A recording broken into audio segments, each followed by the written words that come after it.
महालक्ष्मी ने गरीब औरत का रूप धारण क्यों किया? एक बार भगवान विष्णु जी शेषनाग पर बैठे बैठे बोर हो गए और उन्होंने धरती पर घूमने का विचार मन में किया। वैसे भी कई साल बीत गए थे। धरती पर आए और वह अपनी यात्रा की तैयारी में लग गए।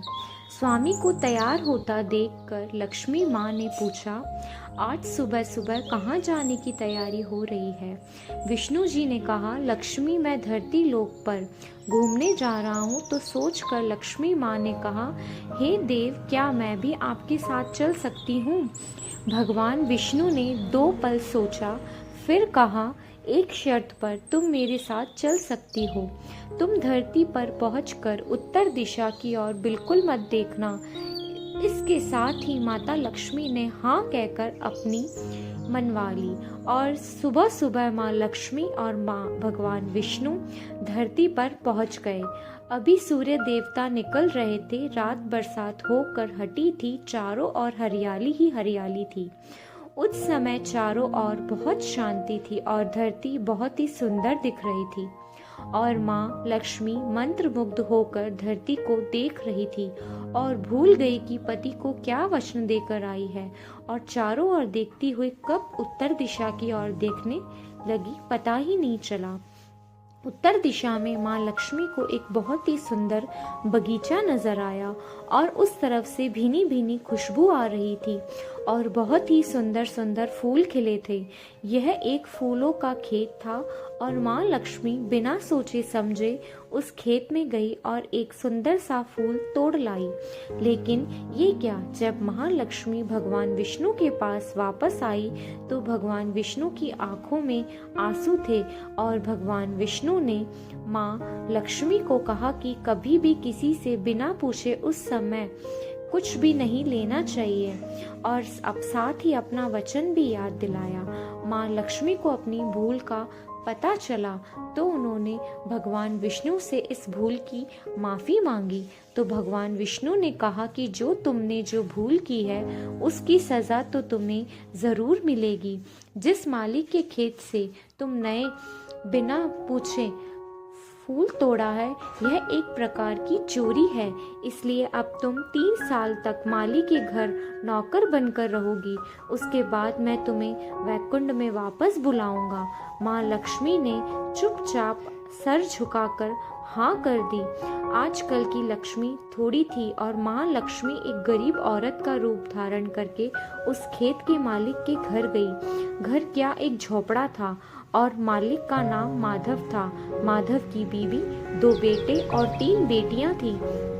सभी उस छोटे से खेत में काम करके किसी तरह से गुजारा करते थे। माँ लक्ष्मी जब एक साधारण और गरीब औरत बनकर जब माधव के झोपड़े पर गई तो माधव ने पूछा, बहन, तुम कौन हो और इस समय तुम्हें क्या चाहिए?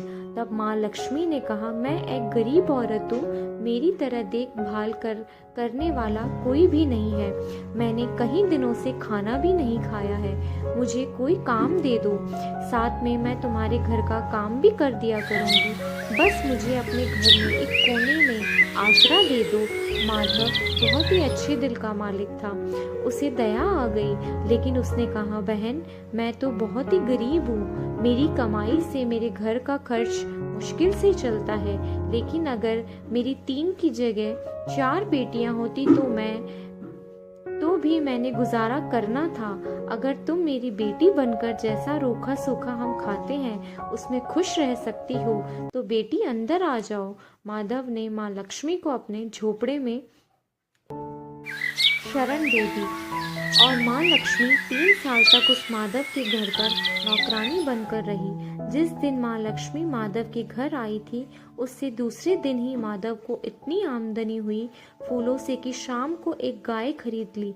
फिर धीरे धीरे माधव ने काफ़ी ज़मीन खरीद ली और सबने अच्छे अच्छे कपड़े भी बनवा लिए और फिर एक बड़ा पक्का घर भी बनवा लिया।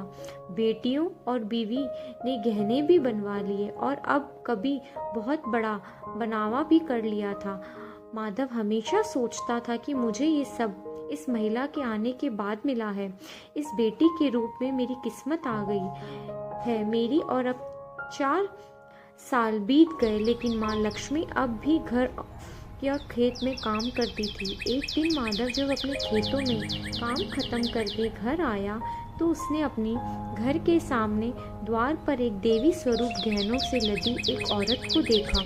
ध्यान से देखकर पहचान गया, अरे ये तो मेरी मुंह भोली चौथी बेटी यानी वही औरत है। और पहचान गया, ये तो माँ लक्ष्मी है। अब तक माधव का पूरा परिवार बाहर आ गया था और सब हैरान होकर माँ लक्ष्मी को देख रहे थे। माधव बोला, माँ हमें माफ कर, हमने तेरे से अनजाने में घर और खेत में काम करवाया। माँ ये कैसा अपराध हो गया है, माँ हम सबको माफ कर दे। अब महालक्ष्मी मुस्काई और बोली, माधव तुम बहुत ही अच्छे और दयालु व्यक्ति हो। तुमने मुझे अपनी बेटी की तरह रखा, अपने परिवार के सदस्य की तरह से। इस बदले मैं तुम्हें वरदान देती हूँ कि तुम्हारे पास भी कभी खुशियों की और धन की कमी नहीं रहेगी। तुम्हें सारे सुख मिलेंगे जिसके तुम हकदार हो। और फिर माँ अपने स्वामी के द्वारा भेजे गए रथ में बैठकर वैकुंठ को चली गई।